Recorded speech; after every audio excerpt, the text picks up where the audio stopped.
Bible says that man is created in the image of God. God has a very beautiful personal form, which is very much explained in detail. And through the process, like the process of churning butter, we can realize the butter within milk. We can realize God's form and activities. So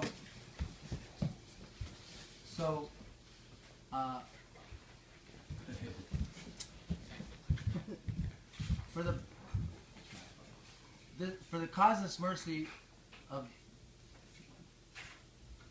all living entities in the material world, Krishna descends from the spiritual realm to this material realm.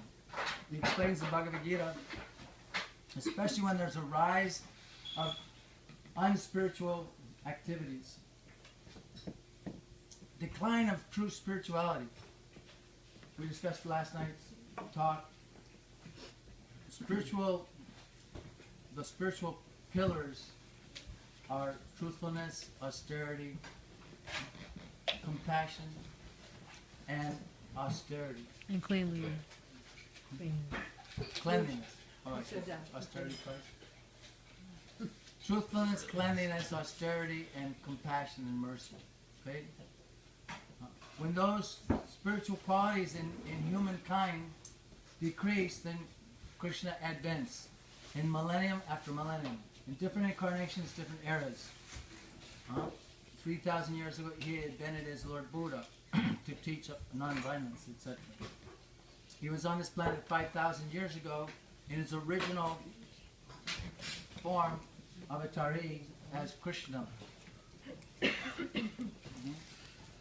Thousands of years ago, millions of years ago, he came as Lord Ramachandra, the perfect monarch, and his consort Sita Devi. So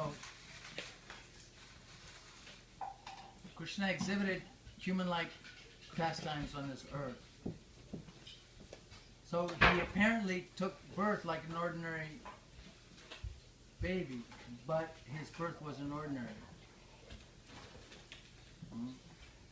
He appeared in a full,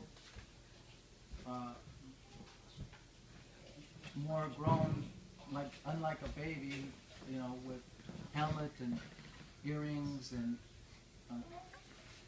attire like a king, in a Vishnu form, forearms, holding a conch, a lotus flower, club, and a discus. But that was his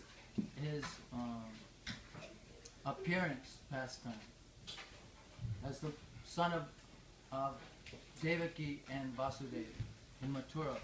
He actually took birth in Vrindavan, very transcendental, human-like birth. There was even a ceremony for cutting the umbilical cord, etc., in Vrindavan, in his two-armed form. But his birth was transcendental. And he showed from a very, when he was 6 days old, although appearing like an ordinary human being, he performed superhuman activities, even greater than Superman. Superhuman. He was 6 days old, and 5,000 years ago, the performers of yoga, and especially mystic yoga, they acquired great powers. So, and persons would perform these types of yoga austerities to get powers, but they were actually very bad persons, demoniac persons. So Krishna also explains in Bhagavad Gita, Pritranaya Saranam Vinashaya Sudushritam Dharma Samstarpanataya Samavana Yuge Yuge. In millennium after millennium, he comes to reestablish the principles of Dharma, or true spirituality, honesty, truthfulness, cleanliness, austerity, mercifulness. He comes to give pleasure to devotees and to do away with the demoniac persons. So in the pastimes of Krishna, he seemingly killed many demoniac persons and kings. But the mercy of God is he doesn't kill them. He kills that material demoniac body, and he gives them a much higher elevated existence, free from that demoniac position. So when Krishna was on earth, there were many demoniac forces against becoming purified. They were very envious and who tried to actually kill Krishna. One such king was Krishna's uncle named Kamsa, who sent many of his friends, very powerful yogis, that got such mystic powers they could do superhuman activities like the strength. Some of them had the strength of 10,000 elephants. They had the power of creating a different form at will. And when Krishna was 6 days old, Kamsa, which is the demoniac king in a city next to Krishna's place of birth, Vrindavan, the demoniac king Kamsa sent a very close associate of his who was named Putana. She was so powerful that when Kamsa was engaged in battle with her, she almost defeated Kamsa, but Kamsa thought, okay, she's a worthy opponent, and if I don't do something, she may defeat me. So he made an alliance with her. He said, okay, let's stop fighting. We can work together. So she was very powerful. In her previous birth, she was a daughter of Bali Maharaj, a demoniac king who was purified by an incarnation of Krishna called Vamana Dev. Anyway, that's a little bit long story.